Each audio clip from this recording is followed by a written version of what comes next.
Hey, everybody, and welcome back to the Straight No Chaser podcast. I am your host, Bishop, and I first want to thank you for joining me today and being here with me today. Hold on, I'm going to move my view back a little bit more. Yeah, that's even better. So, thank you guys for joining me today. I feel like we're family. So, even if you don't think we're family, I think we're family. Now, I'm not going to ask to borrow any money. I won't do that. I won't ask to borrow any money. But I do consider us to be family. And so in tradition of having difficult conversations with family, we're about to have an extremely difficult conversation today. But we're going to have a conversation, y'all, that we need to have. A conversation that is long overdue. We're going to talk about the housing crisis. Yeah, we've got to talk about the housing crisis. We've got to. Because I don't know how we got here. Like, why does it cost more to rent today than it did to own a home 30 years ago? That's a big part of the discussion today. It will cost you more to rent a place to live. And the place that you rent is more than what most mortgages were decades ago. What happened? Something happened. And I'm going to explain to you in this episode what did happen. But it wasn't an accident. What do I always tell you guys? Most of this stuff is by design, and the suffering is a feature of that. And housing is no different. Housing ain't no different. So we're going to get into that today. We're going to talk about those rising rents and the soaring mortgages and the fact that your pay didn't change. The bills kept going up, but your pay never changed. So we're going to talk about that. How did we get to a point that the pay never changed? The pay never changed, but the bills did. So we gonna know how we got here, who's really responsible, and what, if anything, could be done about the current housing crisis in America. Because we need help. We certainly need help. It's not going to change if we don't change it. What do I tell you guys all the time? You have to be deliberate about the things that you want from your life. Got to be deliberate. And it's the only way you're going to change stuff. The only way. So we're going to start in this conversation, right? By first, in order to talk about housing and to really have the discussion about how we got here, we got to go way back. Yep. We first got to start with the roots of it. How did we get here? How did the housing crisis actually get started?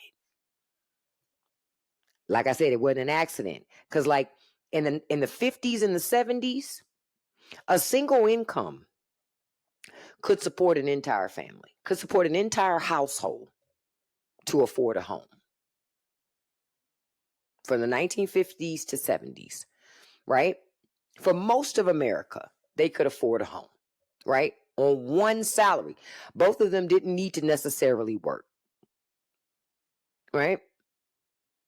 That's how you were able to see from back in the day. You would see more traditional setups. So for everybody chasing the traditional setup, it all goes back to money.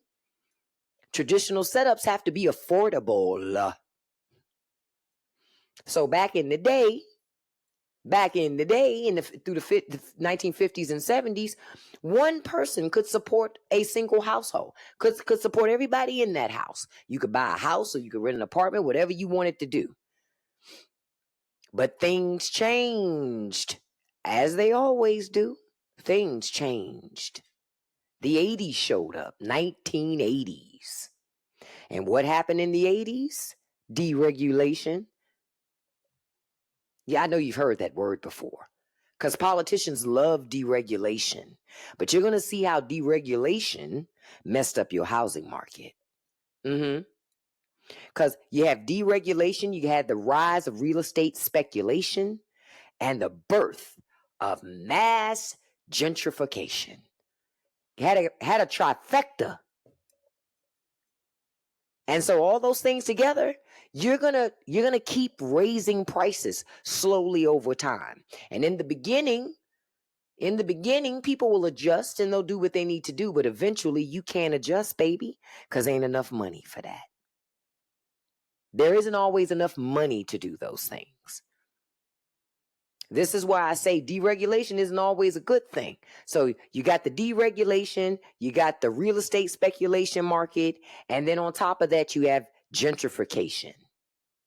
Mass migration of white people moving all throughout of America, finding places that they were, and of course, they're going to want to make their money work for them too. So they're going to want to go to places that are affordable, correct? That are reasonable, correct? Exactly. And government help make that happen. They help make that happen. I couldn't live in my old neighborhood even if I wanted to. I'm priced out of that neighborhood, and I grew up in the hood. Far as I'm concerned, it's still the hood, because it technically is still the hood. It is. They still got a lot of the things that they always had. But the cost of living over there is exorbitant. Which is crazy to me, because I remember when my mother rented an apartment over there, it was we had a two bedroom, one bath. You had a separate dining room. You had your living room. You had a nice big size kitchen. You had a little foyer area room. Plus, we had a back porch screened in. All of that. I think my mother paid $500 a month, $600 a month at that, maybe. That same place now is probably a couple grand a month in the same damn neighborhood. Neighborhood's still there, but the prices have gone up. That's insane to me. But we got here because government shifted policy towards supporting developers and investors. By how? Their favorite thing, tax breaks. Fewer public housing programs, because public housing don't really allow the landlords and these companies to get rich the way they want. So how do we do that?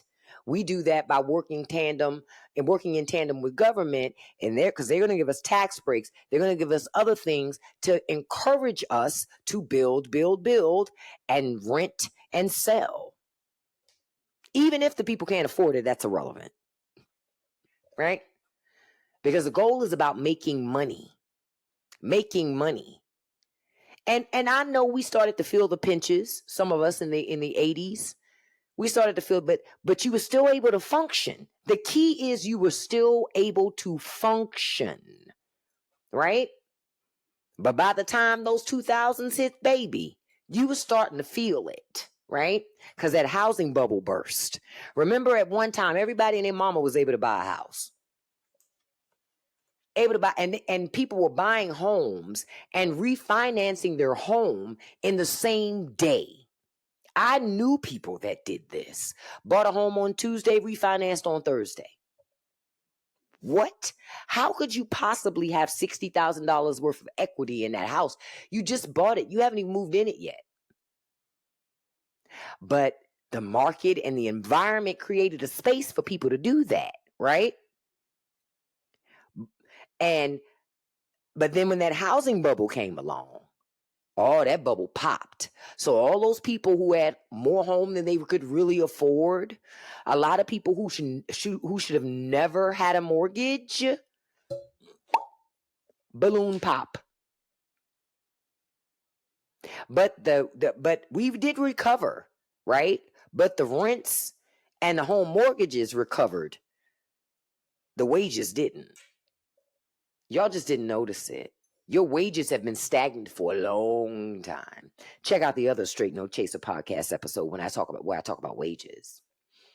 And then on top of that, I'm telling you a lot of the different factors that fed into our housing crisis. Then we got COVID that happened. We had a pandemic, and the pandemic didn't help nobody. The pandemic didn't help nobody. And I say that because it shot the price of real estate up like crazy, because people were moving to places that they would have never thought about moving to. They moved there because they could, because they had the flexibility of their jobs. The world was shut down. So you worked from where you were. Everybody loved that. They loved working from where they were. But it drove real estate prices crazy. People were paying more for homes than they needed to. And wealthy investors were running around buying up homes in bulk. They weren't buying just one house here and one house there. You got to remember, during COVID, there were extreme low interest rates because we were in the middle of a pandemic.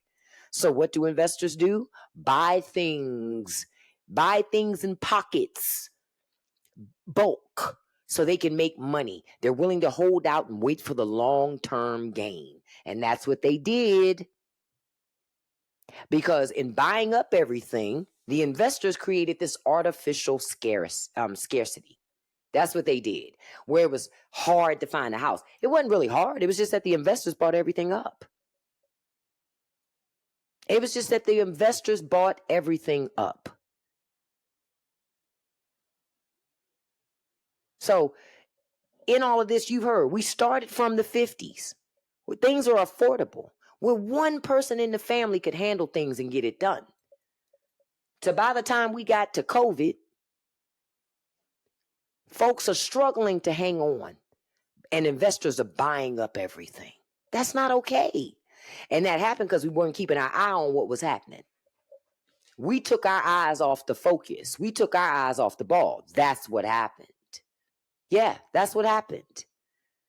That is exactly what happened. Because see, in 2000, your average rent was $675. You tell me a place right now in 2025 that you could rent for $675 and feel safe and sleep with both eyes closed. Ain't too many places, because it's not set up that way. It's not like the places got better quality. They'll call them luxury, where they have 6 layers of paint over everything because they just repaint it when somebody moves out. But that's luxury because it's clean, so-called clean. That makes the luxury. It ain't luxury. Because by the time you get to 2024, the average rent exceeds $1,950, with some cities passing $3,000. Do you understand how much money you have to make to pay that type of rent every month? If you have a rent every month that's $3,000 a month, but you're making the minimum wage, which is $7.25 an hour. Keep in mind, that minimum wage ain't changed since 2009. Like I told you before, it ain't changed since 2009. Not since 2009. What kind of job are you supposed to make paying $3,000 a month in rent and mortgage before you've bought food, before you've bought clothing to put on your back, before you've done anything else in your life? You already got $3,000 that you need to pop off out your pocket. How did we get to that? People used to be able to pay a mortgage on a whole house, and it was like $600 a month, $500 a month for a mortgage. How did we get to this? Because that minimum wage been stuck since 2009 at $7.25. And understand, as long as the federal minimum wage stays stuck, we all stay stuck. It impacts all of us because that federal minimum wage starts that base salary. It starts the base salary. So when we're not willing to raise the base salary, none of the rest of us are going to get any increases either. And y'all need to understand, I know many of you may think a whole bunch of people own homes, but a lot of people are living in homes, but they all don't own the home that they live in. Why? We've had a decline to 69%. At around 69% of people in 2005 owned a home, to 65% of those people own a home now. Investors. That's why.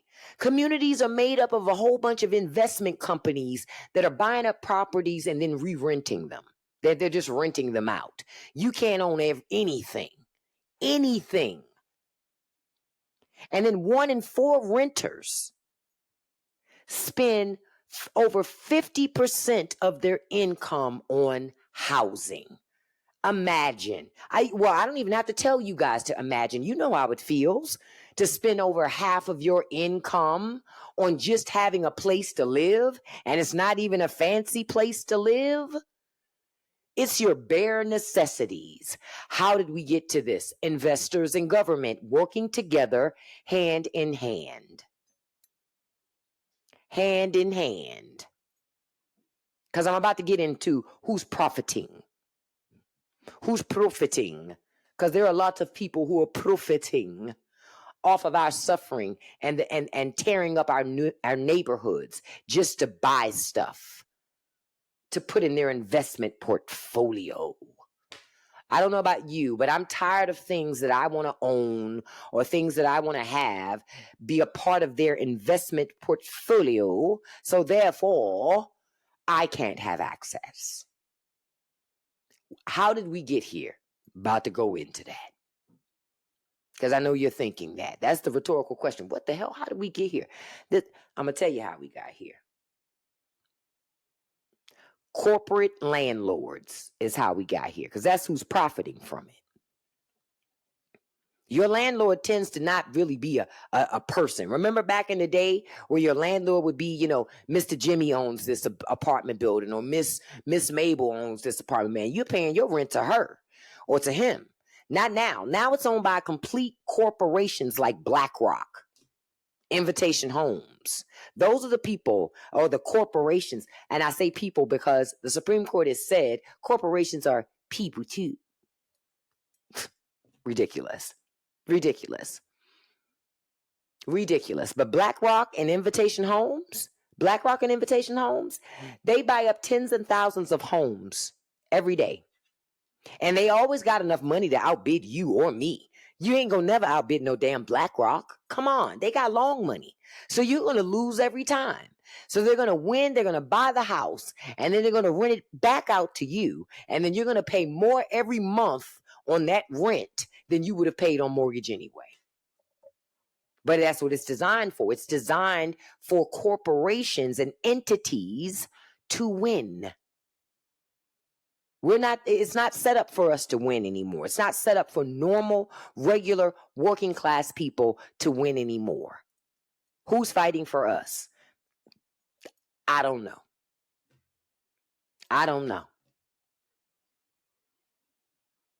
Another piece of what's happening, and this is a big thing that tore up neighborhoods. That damn Airbnb with their short-term rentals. They tore up communities because a lot of investors were buying properties to turn them into Airbnbs, which meant that other people, when they wanted to buy property to create a new home for their families, they can't even buy a property to create a new home. Why? Because some investor has bought up the whole block. So they can create Airbnbs. And government didn't put things in place to stop it from happening. They almost encouraged it in many ways, but I don't think they understood the long-term impact of what it would mean by so many investors buying up properties and turning them into Airbnbs. They didn't think about, what does this mean for our future? They never thought this might not end well, to let corporations just own everything in the neighborhoods. Of course, it won't end well. Because again, like I said, when you get Airbnb, when they're pulling all that stock off out of the inventory, right? Guess what happens? You and I don't have a house, an affordable home we can buy because there's nothing available. Because the rich people, the entities, the corporations, they've bought up everything so they can rent it back to you for double, triple, quadruple the price. And somebody will look at you and say, America, what? Come on. And then you got some places where they have local zoning laws that will restrict affordable multifamily units. You know what that means? That means your government has set up so they can't even build apartment buildings if they wanted to. Not affordable apartments, because they don't want you in those communities. They want people with money. What did I tell you? Everything seems to be centered back on giving rich people what they want. And rich people don't want to live around us. They don't. They don't want to be around us. They want to be around their own kind, their own people. What do the rich say? I don't like hanging out around here. These people are weird and they smell funny. That's how they would think about us. They smell funny too, though. They actually smell funny. We smell like life. They smell like chemicals, problems, and lies and thefts. But that's just my opinion of it. Another thing that is controlled that's led to these high costs of rents and mortgages, especially with rent, the lack of rent control protections and tenant protections in many states. They say it caps out landlords from making money. Okay, you keep believing that. If they ain't got nobody to rent that apartment, they losing money because then they have to pay. And the one thing that an investor never wants to do is use their money to pay their bills. They would rather use your money to pay their bills. So knowing that, what's to be expected? If you don't rent from them, they got to come up with something else. They either got to drop the price or get rid of it. But due to these rent control protections and zoning laws, that's why you can't find affordable housing, baby. It's not set up for you to find affordable housing. It's not set up for that, unfortunately. No one's thinking about you, the common man, the common person, the common American. Nobody's thinking about the common American. Everything goes back to money. And understand it all works together because government is helping in this. Government helps in making sure you don't have affordable health care because rich people pay for that, right? That's why those eviction courts operate faster than your tenant protections can kick in. You're evicted before you can even get the things that you need to get and exercise the rights that you get to exercise. Because the landlord getting their money is the most highest priority to your government. Landlord got to get their money. That's what the government thinks. Landlord must get their money before anybody else does. We are in a bad way in America. Like I said, because we've allowed corporations and entities to come in and take ownership over our neighborhoods. Over 1 in 7 homes sold in 2021 were bought by investors. Let that sink in. 1 in 7 homes sold in 2021 were bought by investors. How does that help us? It doesn't. Because all investors do is drive up prices, right? And then the rest of us get caught holding the bag. That's what happens. We don't benefit when investors do stuff like that. We're not the benefactors, like they say. And then I remember when Airbnb became this really, really big thing because people wanted to use it as a mode of travel. You didn't have to stay in a hotel. That's a great thing, but government not regulating it was a problem because they let the market decide. And what we know about the market is they're greedy as hell. When you let the market decide, the market is going to do, the market's going to market. The market's going to market. And what did they do? Due to the Airbnb and allowing it to run rampant and government not getting more actively involved like they needed to do, in cities like New York City and San Francisco, 20 to 30% of vacant units are short-term rentals. It's not even anybody in those things most of the time.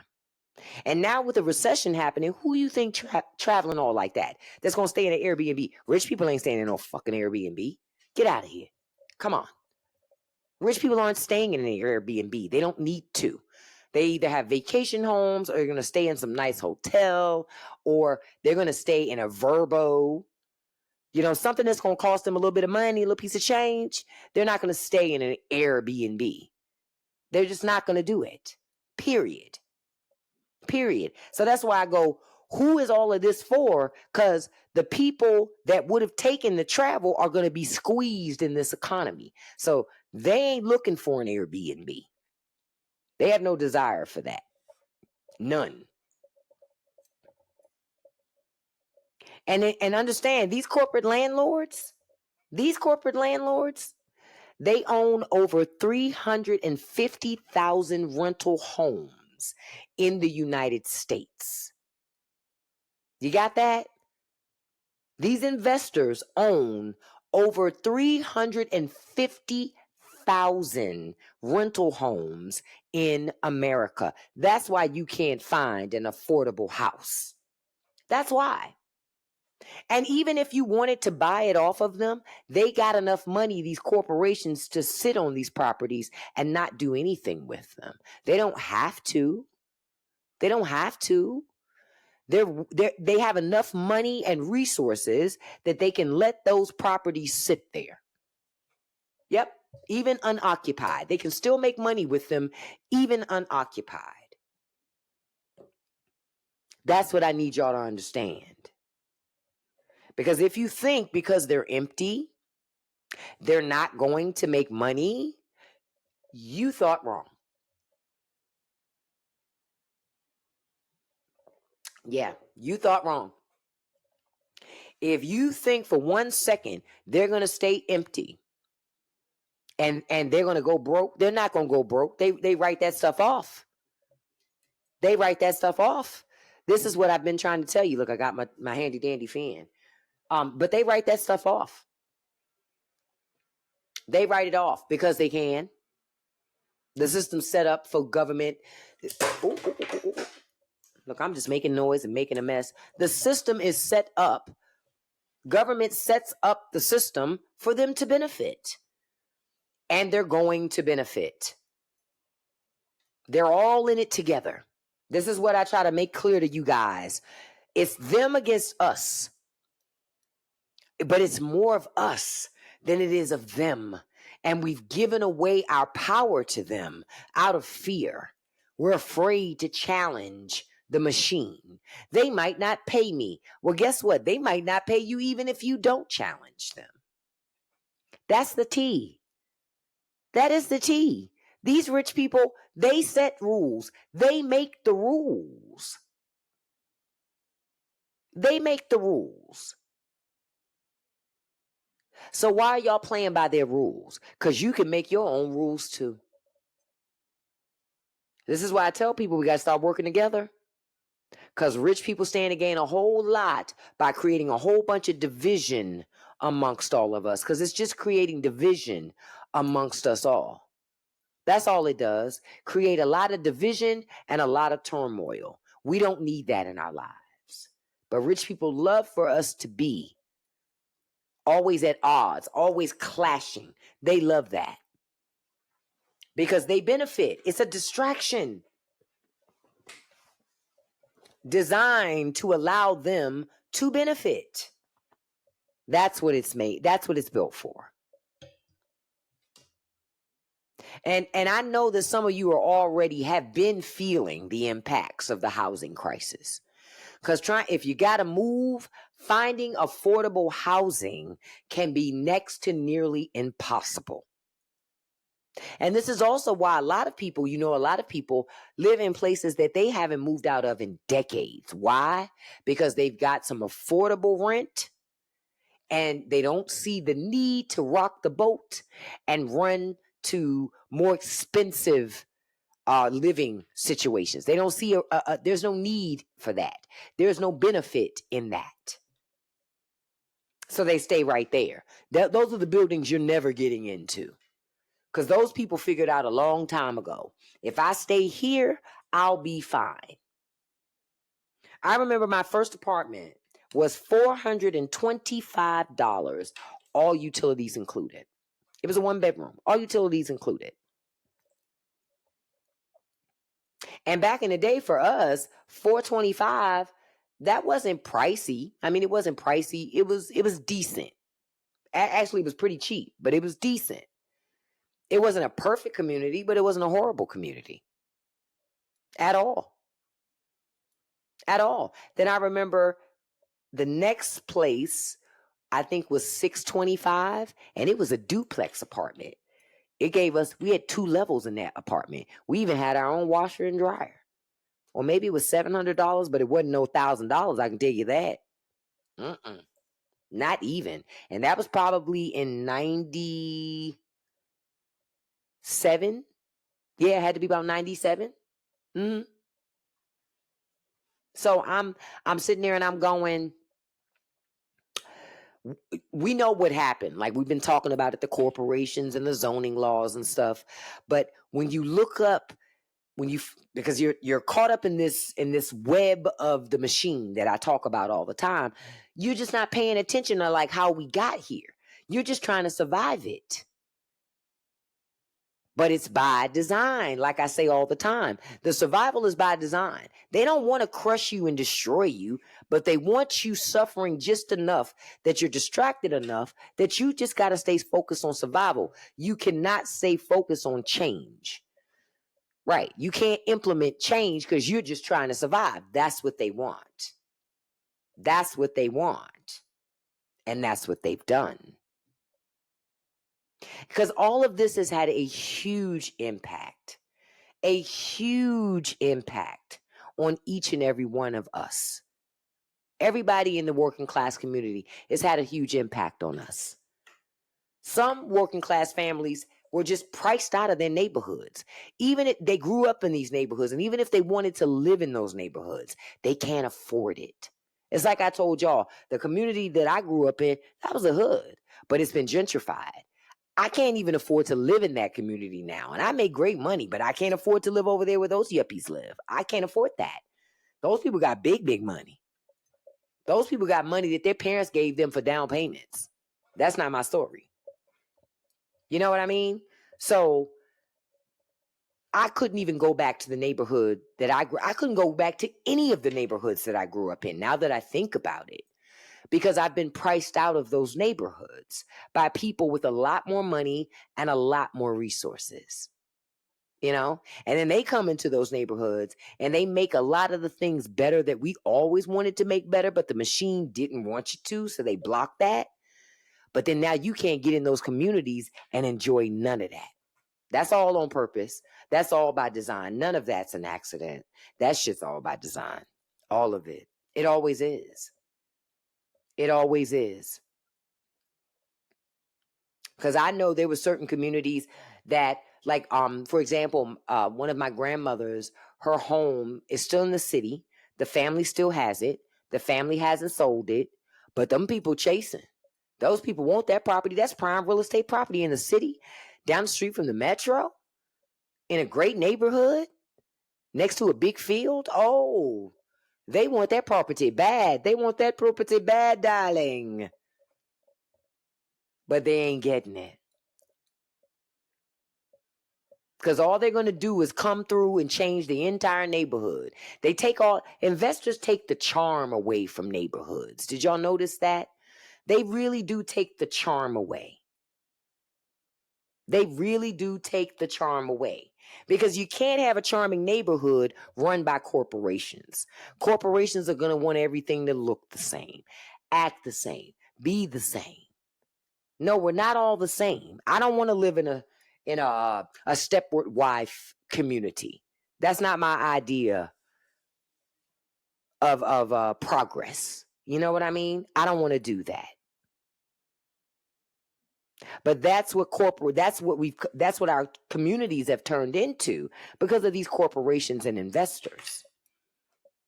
Another impact that this thing has on people, Black, Latino, and indigenous communities are especially affected by the displacement. Especially. Because a lot of the communities that we lived in, first of all, the government set up things where they would put your community by an interstate. Because at the time, white America didn't want to live by interstates, right? They didn't want that. They wanted to live in the quiet, wooded communities, right? They didn't want to live next to interstates and stuff like that. But then many years later, due to commutes for work and stuff like that, they decided they wanted to start living in these communities in which they thought they were not good communities. All of a sudden, this is the place I want to be. What? Wait a minute. Huh?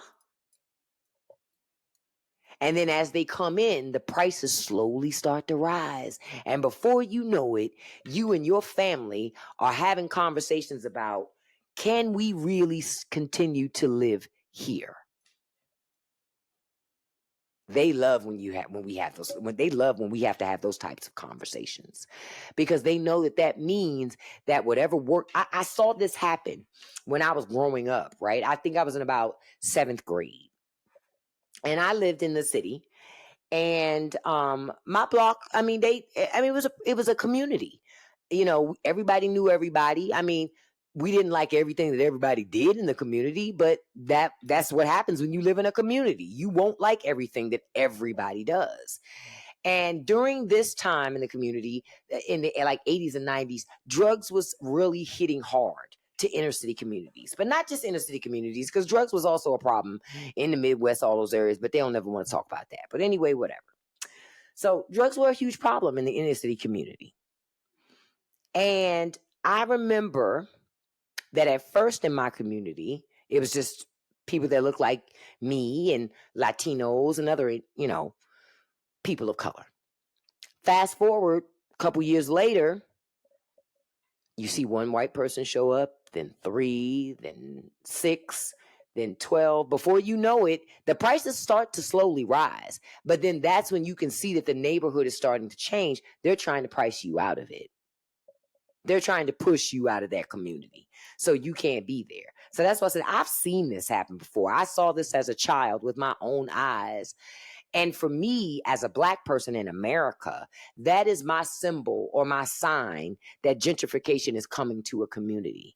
If I see somebody that's not of the racial makeup of that community, and they're walking around and they're at peace and they're chilling, there's la da da, la da da, la. Gentrification's coming. Yep. Because it goes back to level of comfort. It all goes back to level of comfort. When I go through the hood that I used to live in, and I see white people in that hood walking around with their strollers on, I'm like, wow, the hood has jumped the shark. This is a much different environment. This ain't my hood. So I make very clear to say, this ain't my hood. I used to live here, but this ain't my hood no more. This is their hood, right? Not mine. And I'm okay with that, because I ain't for city living anymore anyway. But y'all got to understand, this has been going on forever. This is not a new phenomenon, gentrification and the changing of housing markets and pushing low-income people out. It's just that it's happening more and more. And rich people aren't looking to live in these neighborhoods. They're just buying them up now and then renting them back out to other people. They're not looking to move in. But costs, you shouldn't have to pay over half of the salary, the money that you make on your job, for a place to live. And when I could understand if we were talking about something extravagant. We're not talking about extravagant living conditions for Americans. Most Americans don't live in extravagant living conditions. If anything, a lot of Americans live in conditions that could stand and should be better. And that's the truth. They should be better.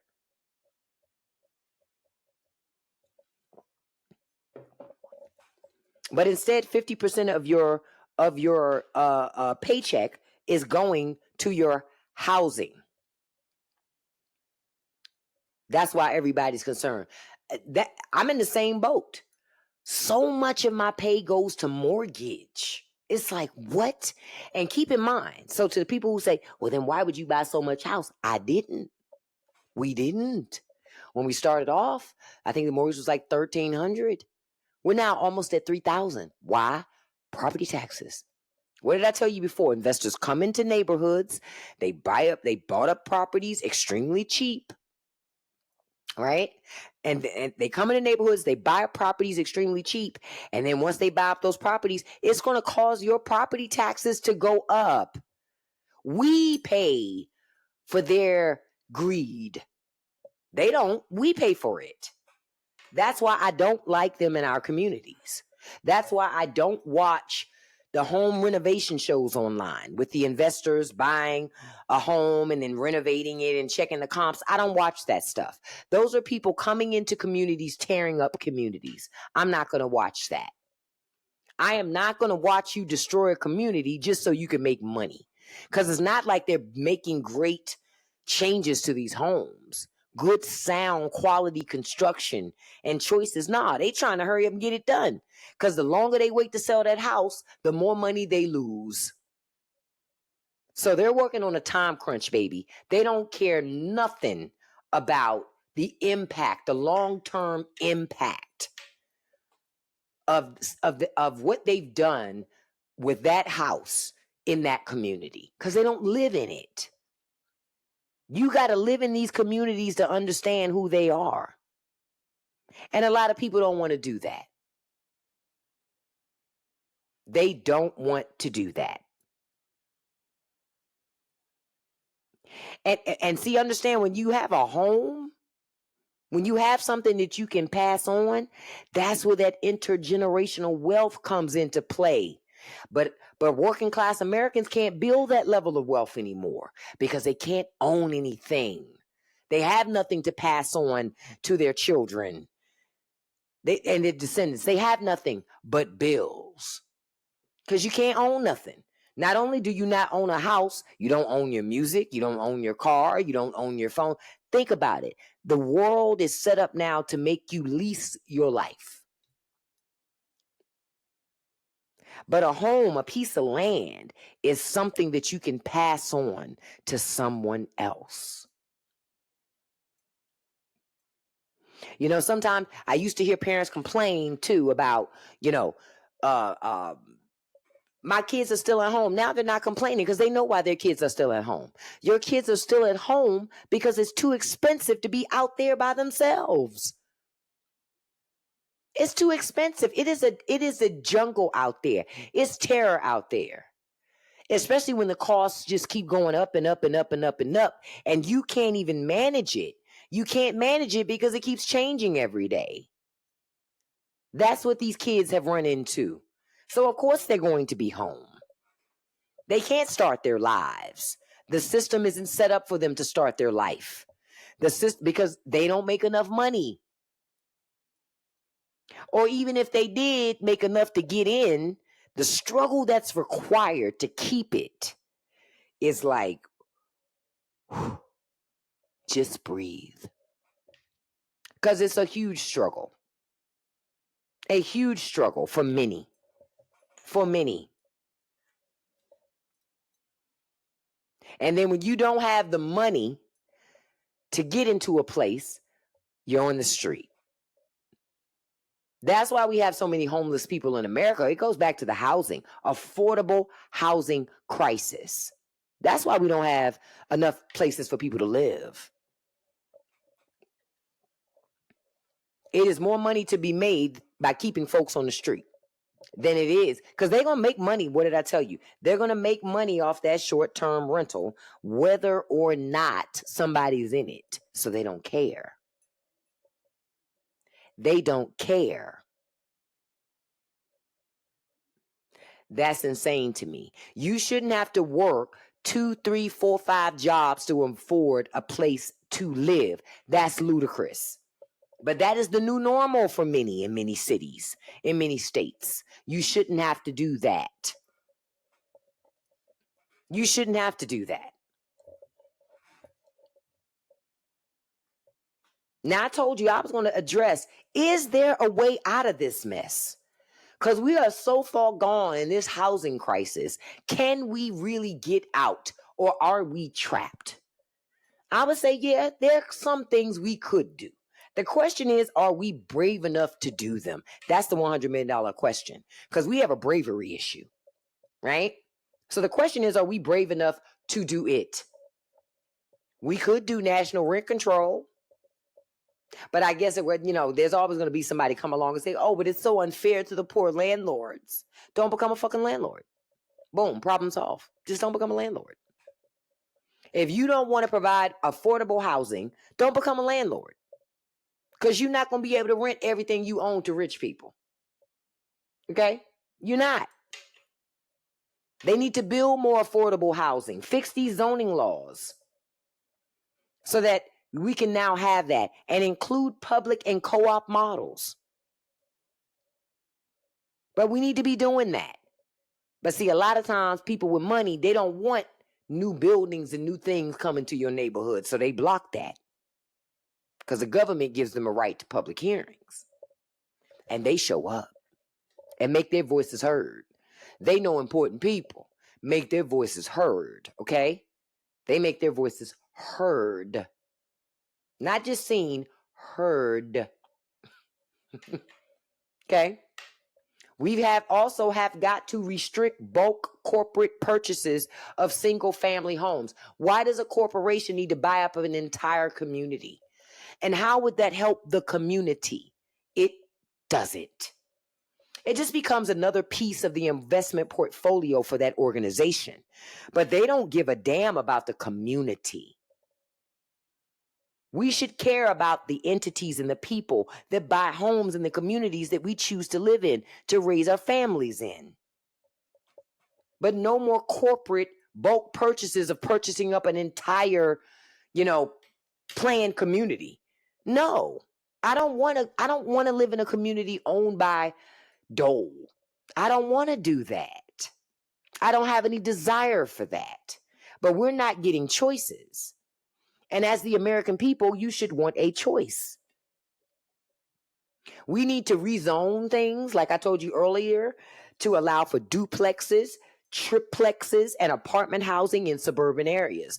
They don't really like to build apartments in suburban areas because a lot of homeowners don't like apartment owners around them, apartment renters around them. Well, too bad. We have got to get more affordable housing in the mix. But if you're going to build apartments in suburban areas, you got to make sure the transportation's right too. See, everything's all interconnected. All interconnected. We're all in this together. Another way we can fix this, strengthen tenants' rights.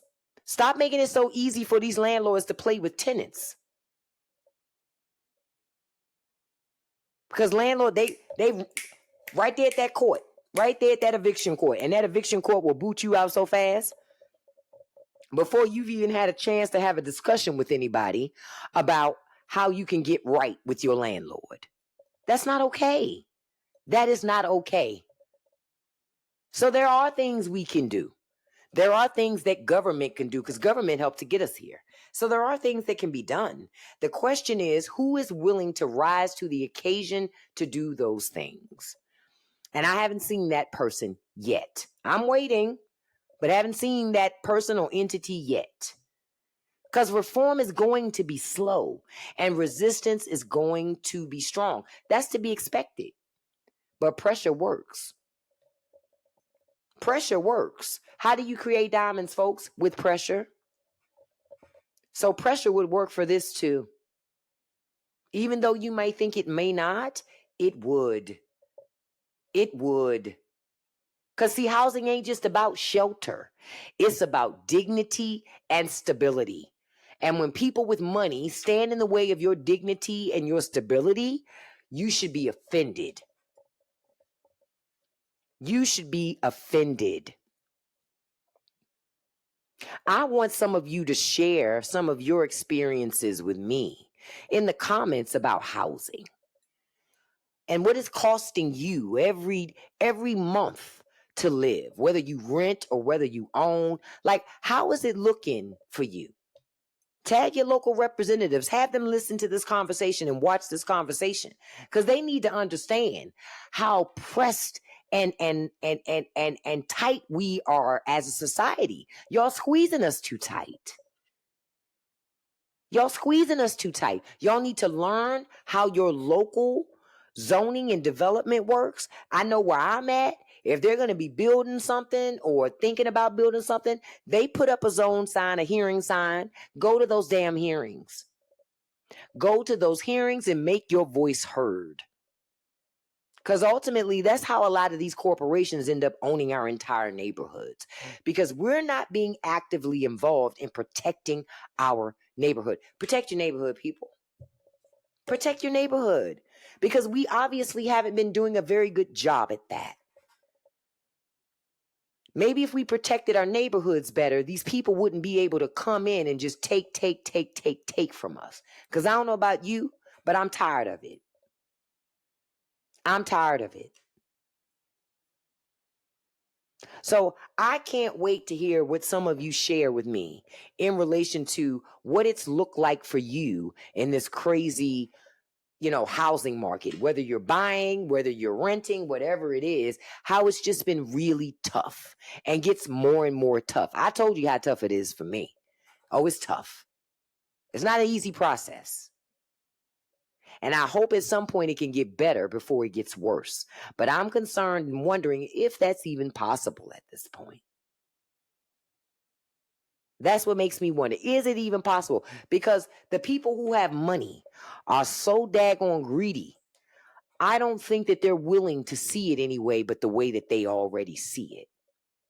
But keep the pressure on, folks. Like I say, pressure creates diamonds. That's how we change what's happening right now in America. That's how we change it. So I want to thank you guys for joining me for this podcast today for us to talk about housing. Because this housing thing has been bothering me for some time. Because see, it's all set up for you to fail. The way they set things up, it's set up for us, the working class, to fail. And for the rich, for the people who control the system, to always win. Win for them at all costs. Losing is not an option.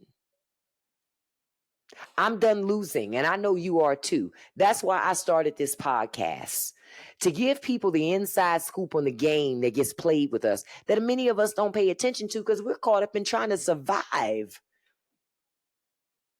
But it's purposeful. None of it's an accident. None of it. And it's going to get worse before it gets better if we don't stand up and be more active. It's more of the working class than it is of rich people. Don't give up any more of your power. Don't. Because as long as you give it up, they'll take it. We got a right to be treated with respect, adoration, just like rich people expect. We got a right to expect that too. Just because I work for you and you pay me don't mean you get to treat me like trash.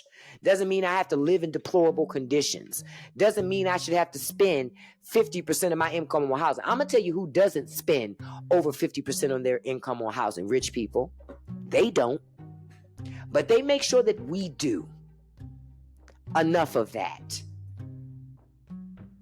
I thank you guys for listening so much. Don't forget, new episodes of the Straight No Chaser podcast drop every Wednesday, 7 p.m. on Patreon and Spotify. And visit straightfactsnofilter.com to get information about all the places you can see me. I'm also on YouTube. I'm on TikTok, and I do lives every day. So come. What is it? Come to me, darling. And let's be family, okay? I want you to share, follow, and join in on this conversation.